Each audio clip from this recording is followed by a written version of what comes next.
Lewis. I am your host for today. The Remarketing Podcast is a podcast where we talk marketing, tech, business, and leadership, and we talk these things for real estate agents, investors, and entrepreneurs. Our two purposes. Purpose number one, to spotlight you, Stephanie, your business, your service, or your product in a way that provides value to you, including market exposure and content creation. And purpose number two, to educate and inform our audience and listeners. That being said, we have Stephanie Smith. Stephanie Smith, she has a long bio, so you got to bear with me. Stephanie Smith is a persistent closer, dominating real estate with her quick thinking, strategic decision-making, and witty humor. And learning the importance of owning her own at an early stage, Stephanie set out during college to buy her first home with her college refund check. After being shown about 100 properties, the home Stephanie picked unknowingly appreciated triple the purchase price in under 1 year. Amazingly for Stephanie, this new finding was the beginning of Stephanie's lessons to come in the world of real estate. Prior to her career taking off as a real estate investor, Stephanie was a certified school counselor within Pennsylvania for 3 years and in the Dominican Republic for 1 year. After being rejected for a renewal of contract as a school counselor, Stephanie began to reevaluate her passion and purpose in life. And knowing that she loved to help others, Stephanie sought out to devote her time and energy into planning and execution of providing quality and affordable options for renters and home buyers. To date, Stephanie is the CEO of WakeUpInvestments, Philly Made Construction, and We Heart Vacations. She wears many hats. Trust me, many hats, y'all. As a licensed real estate agent, licensed and insured contractor, wholesaler, short-term rental host, Airbnb, landlord, and investor. She has 3 college degrees, and in her spare time, she likes helping others, hanging from trees and being on somebody's beach. Stephanie, welcome to the podcast. Thank you. That's so a long much bio. How you doing? Jerome. Absolutely. I'm excited. I'm excited that you're here. We've known each other long enough, and I'm just excited to have you here. So we have a few questions that I'm going to ask you, but before we get into those questions, I want you, other than like the bio that we just read, tell us a little bit about you, Stephanie, in your own words. Okay, so I think I'm very fun and adventurous. I love real estate. I will say that a passion of mine is being able to help others. And so I began my journey within real estate, seeing how it could potentially lead to financial and time freedom. And that's exactly what I want for myself. So I'm super excited to be here, to be able to share my knowledge, and let's go from there. Excellent. Awesome, Stephanie. So you got, like we said in the bio, you wear many hats. And the first question that we have, we're going to get into your career and what you do. The first question I have for you is, what is the most important lesson you've learned over your career? And when I say career, I want you to, what would you say is your primary focus is in what you do as an investor? Okay. So my primary focus as an investor, I would say, is doing my best to be organized. I think that it's something that I'm striving for more and more with delegation into my business and just putting certain systems in place to be able to help me throughout my business. As you noted in my bio, I wear a lot of hats within real estate, from being a construction, a contractor, from being an Airbnb host to being a renter. So I definitely need certain systems to be able to put in place to be able to manage my day-to-day tasks.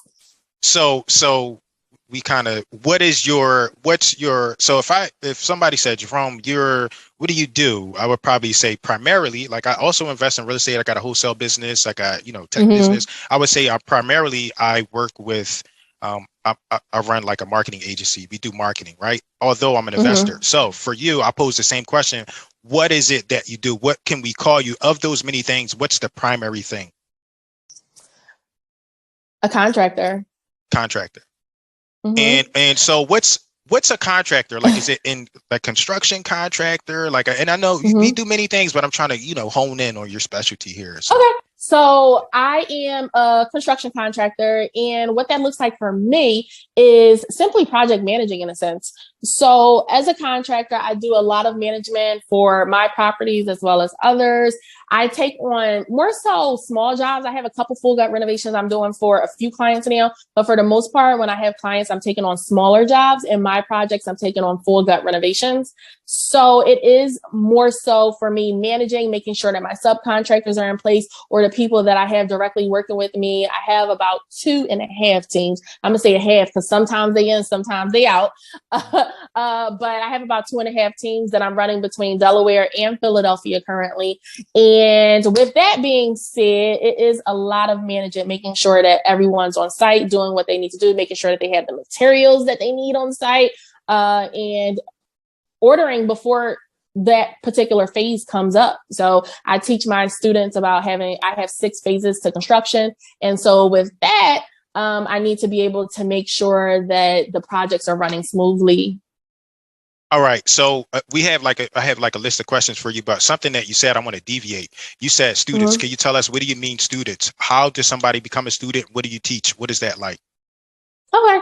So that's one of my other many hats that I wear. So I do have an education platform, and with my educational platform, I do have mentees. So I take on a small intimate group every few months where I'm teaching them how to find, fund, and fix deals. So the 3 F's: finding, funding, and fixing deals. So we go over everything from how to obtain lending, whether it's private lending sources to hard money lenders, to how to be able to fix a project from A to Z. So we talk about the different phases of construction, as well as grandma houses, if they just need a little tight cosmetic rehab, something in and out, or if it needs a full gut, or if it's new construction. We go over numbers, so how to analyze deals so that you know how to be able to approach lenders as well. You have to speak with confidence when talking with lenders. So those are my 3 components that I own in my course, which is my mentorship, which is finding, funding, and fixing deals. Okay, so here's what we're going to do. Since we talked a little bit before, you're pressed on time. You're going to have to come back. You're going to have to go into more detail on what it is that you do for students and how you can teach people to do what you do. Is that fair? Okay, awesome. Okay, awesome. So first question that I have for you: what's the most important lesson that you've learned over your career? And when I say career, I want you to focus specifically on the construction. So what's one thing that you really learned? Like, what's the important lesson you learned over construction contracting? One thing I think is just continuing to uphold integrity. I think that's a big thing because you have deadlines, you have contracts that are in place, and you want to be able to deliver a product. And I say that not just for me within my business, but the people that I'm working with as well. Because when I'm hiring persons, you have to do your due diligence, and you want to be able to make sure you can't always know, but as long as you have your checklist and you go from there, you know that you've done your best and you haven't cut corners. But to make sure that you uphold integrity, because that's the biggest thing. You want people to keep on coming back, or you want people to refer you from your business. So in construction, it can be kind of cutthroat, as some people say, or it can be very difficult at times. So a lot of times people say finding good contractors is hard to come by. So you want to be able to uphold integrity, keep your word in this business. And so I think that just being upfront when your contracts and stuff. So if a person gives you a price, let's say for $50,000, then you want to make sure that you stick to that. And in your contract, if it specifies that there's an inflation of materials or so forth, you want to make sure that you have certain clauses in place, or else you're going to have to keep your word on that price. So you definitely want to make sure that you're just upholding integrity. I think that's one of the biggest things. It's something that I've seen within the business per se, but it's not, and it's something that I've just learned to respect and value more, but it's not something that I need to learn because I am very trustworthy and honest. So I definitely think that it's a big thing in the business though, and you value it so much. When I find good subcontractors, I value it so much when they're upfront, when they're honest, and it just makes me keep on coming back. So I wish we had more time, but here's the thing. Like you said, good contractor. What does that mean? A good contractor? Could you explain that? So I define a good contractor as someone who's reliable, someone who upholds good customer service and is responsive. That's a big thing.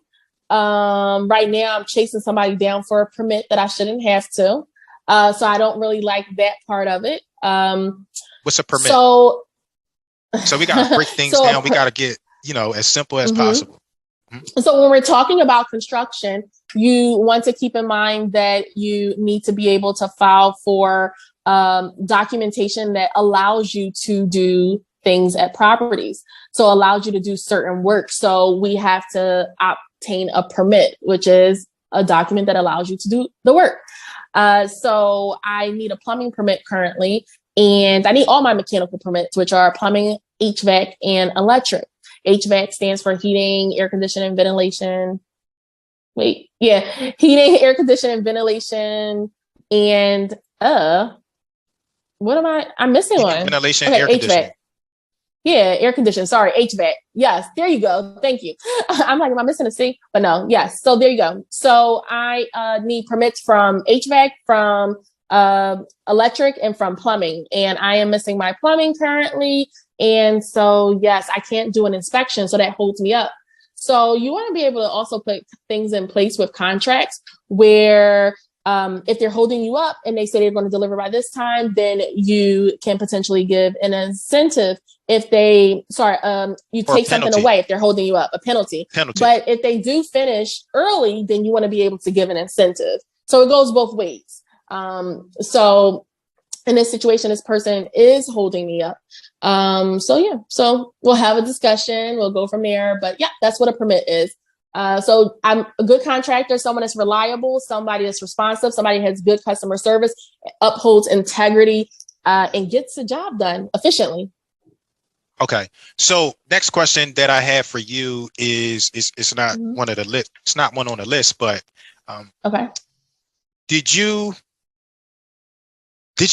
What got you into construction? Could you talk about that story and that process? Like, what made you become a contractor?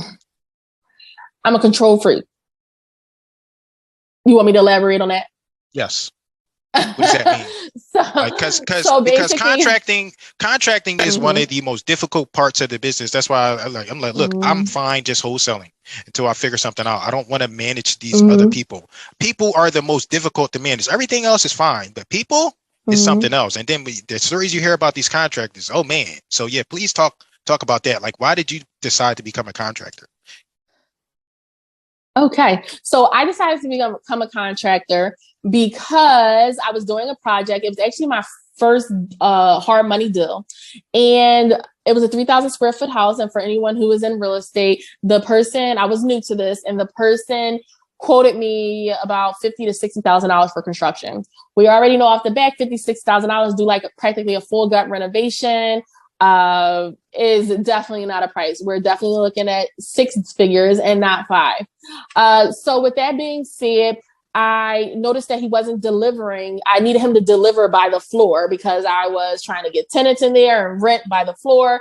So by the floor, I noticed that he wasn't getting done in a timely manner like we discussed before I onboarded him. And so with that being said, I had learned from a real estate investing group in Philadelphia. I had learned how to be able to kind of vet contractors a little bit. And it's one thing that I teach my students now about obtaining obtaining licenses, obtaining insurances, but I didn't know about any of this at the time. So when I finally asked him, like, hey, do you have a license number? Do you have a company? He's like, oh yeah, I'm licensed and insured and everything like that. And he gave me his card, and I looked up his company. Because City of Philadelphia does have a pretty good website where you can look up these things, and he was nowhere to be found. I looked him up by name, by company, tried to change a little bit of the spelling around a little bit, and yes, he was nowhere to be found. He has no license number, so it just was not working.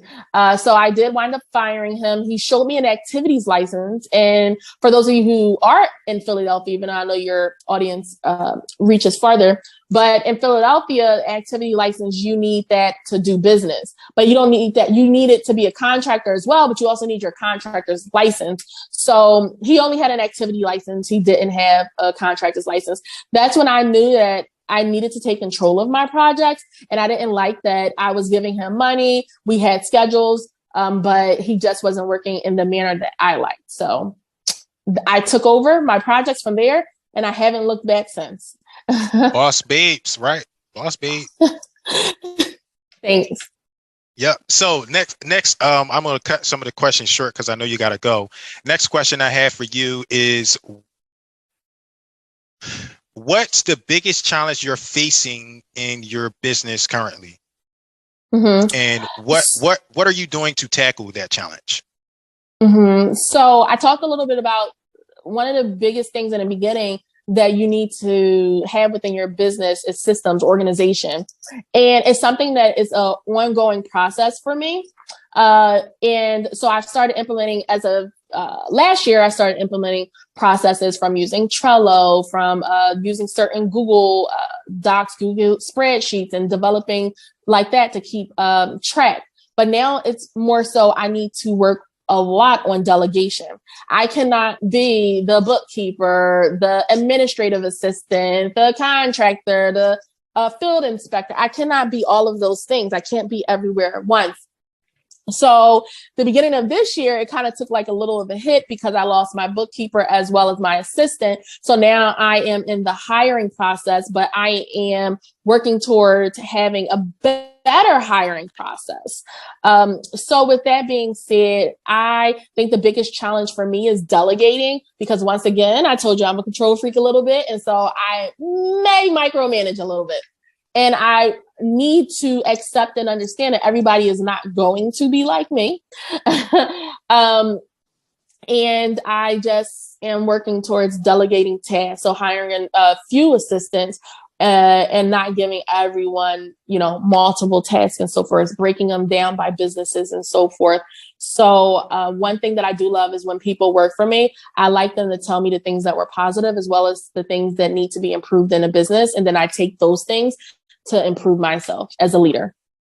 Awesome. So there's a constant theme here, and it's like you do multiple things. There's so much going on, and I want to kind of hit on that theme a little bit more. So you mentioned delegating, and you can't be the bookkeeper, the contractor. You can't be all these things. Of those many things, what would you say is your favorite thing to do?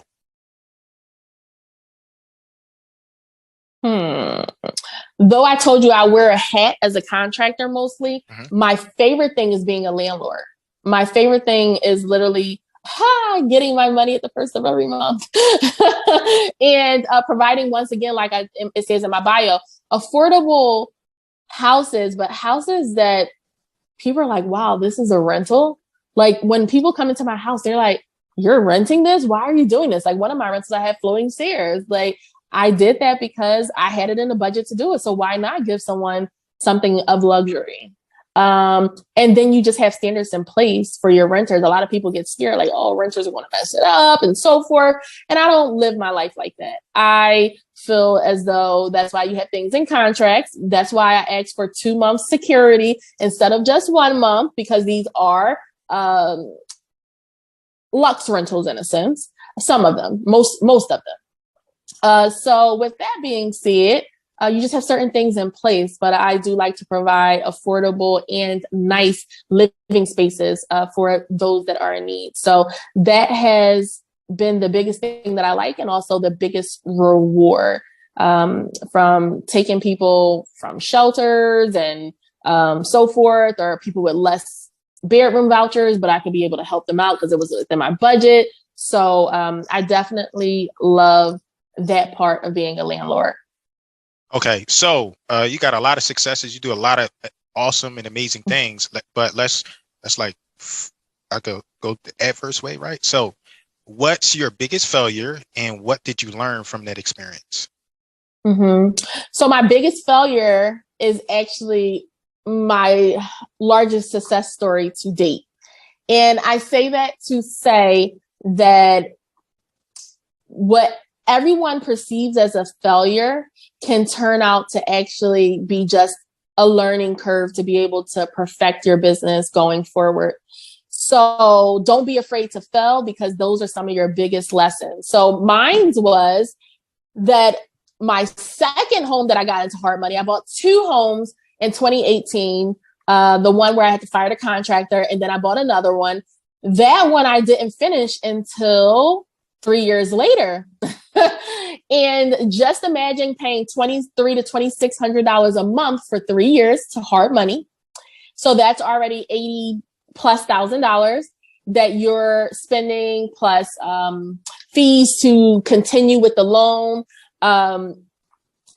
So a lot of money was spent with hard money. My appraised value at that time was $350,000 for the home. And I went through so much. I did structural. So this was like one of my first full gut renovations, like full gut, all mechanics and everything. And long story short, I went through underpinning. I did structural, where I did a 3rd floor addition and a rooftop deck. So I'm new to this process and doing all the structural stuff. Underpinning cost alone like $25,000. So I'm taking on all of this as a new full-time investor and full gut renovation investor. Cause I was an investor previously, but just not in the full gut renovation realm. $350,000 that home appraised for 3 years ago. And I recently sold that home for $430,000. It was my biggest sell to date, with my biggest mistakes or biggest learning curves, I'm going to say, because I don't want to say mistakes, but with so many people perceived as a failure, you just need to sell it as is and so forth. I literally waited to the finish line. It kind of put me in a little depressive state. So there had been months where I went without working on the home. It just was a lot. But I've learned so much from that house. I made so many connections. I cried when I sold it. It was just knowing that I started something and I finished it, no matter how long it took me. It was one of my biggest failures, learning curve / success stories. Right. It all depends on how you look at it. I agree 100%. I don't really believe in failures. However, we're getting tight on time, but I do want to ask you this, because sometimes I think people will take that, don't be afraid to fail, like that phrase or that statement, and use it as a justification to do things unguided or ignorantly. Could you talk about that? Talk about that, please. Mm-hmm. Well, I think that I have a girlfriend who has a book that's called Because She Jumped, Joanna Jane. And basically, I think that you should jump. Should you educate yourself first on what you're getting into? Yes. But when it comes to my mentees, for example, who are like, what makes my mentorship different is that I'm helping people to actually get out there and do the work, not just teach it. Okay. So not just giving content. So being a little bit more hands-on, giving them homework, giving them tasks. And the reason why they resonate with my mentorship is because they've just got the content for so many years, and then they're lost. Like, well, where do I start? Well, you know where to start. You just need a push now, it seems like, because you know where to start. And so I tell people real estate is a risk. Jump, but educate yourself first. If you watch YouTube for the last year, I think you got a sense of what to do. If you go into a lot of REI meetings, meetup.com and so forth, local investing groups, jump. Just go ahead and do it. Just do it. You have the information up here. You're just scared to move forward. So just take the risk and figure it out on the way. Okay. I think we can get 2 more questions in. The first question, because I want to know this about you personally. The question that I have is, what do people misunderstand about you most? That I'm aggressive. So I think that people confuse sometimes when women are in potentially male dominating fields as being aggressive. And I think you need to look at it more as just being a person that wants to get the things done and done correctly. I told you earlier that I have values when it comes to finding good contractors, finding good people on my team. And so, for example, I had a conversation with a gentleman today, and he felt maybe like I was being a little aggressive potentially. He didn't say that word per se, but I definitely felt the projection of it. And what he's not understanding is that he told me he would deliver my finished product in January. So how should I feel that it's now April 1st and he has not finished his job. So with that being said, it's a matter of, as a woman, this field is very difficult, but don't mistake me being assertive for aggression. In this business, I need to make sure that people are getting things done, and we all on a time frame. I gave you the example of that home that took 3 years to get done because of a lot of issues. And I learned from there what I needed to do to improve in my business. And sometimes I have to be a little bit more assertive to get the things done that should be getting done in a timely manner, in which they say will get done. Well, I know all about being called aggressive, so I understand completely. I have a last question for you, then maybe we'll get like a closing statement, right? So where can listeners find out more about you online? All right. So you can find out more about me on mainly Instagram, even though Jerome loves Facebook. I am at My Life is Real Estate on IG. Also, you can check out some of the things that I offer occasionally. So I come out with sometimes my Build Your Wealth training. I have a rehab tour that I do occasionally.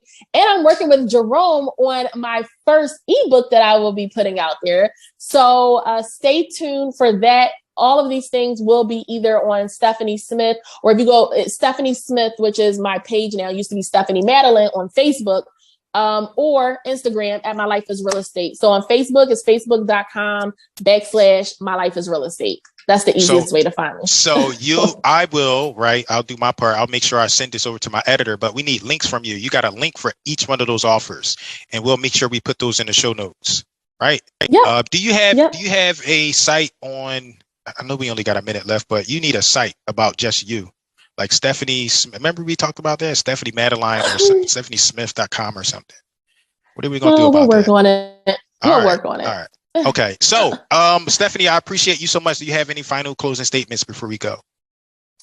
For anyone that's looking to get into real estate, definitely, I will say, continue to educate yourself. I definitely believe in professional development. Also, I would say continue to just be consistent in anything that you want to do. If you want to wholesale, it definitely takes being consistent. If you want to do fix and flipping, you definitely need to know your numbers and be consistent. If you want to be a landlord, be consistent when finding those deals to be able to get you into position. So consistency is key. And along with your ambition, your determination, remember that you can say that you want to do these things, but until you implement these practices into your life, they will only be ideas. Awesome. Thank you, Stephanie. I appreciate you so much. You got to come back so we can get more detailed and we can break down some of that complex language that you were talking about. Because we, as professionals, we make the mistake of thinking that everybody understands what we're talking about, and people are out there learning. So we're going to bring you back. We're going to break that down. We're going to talk about that, how not to flop your flip product that you have. All right. Awesome. Thank you so much, Stephanie. Thank you so much. Mm-hmm. All right. Bye-bye. Thank you. Bye.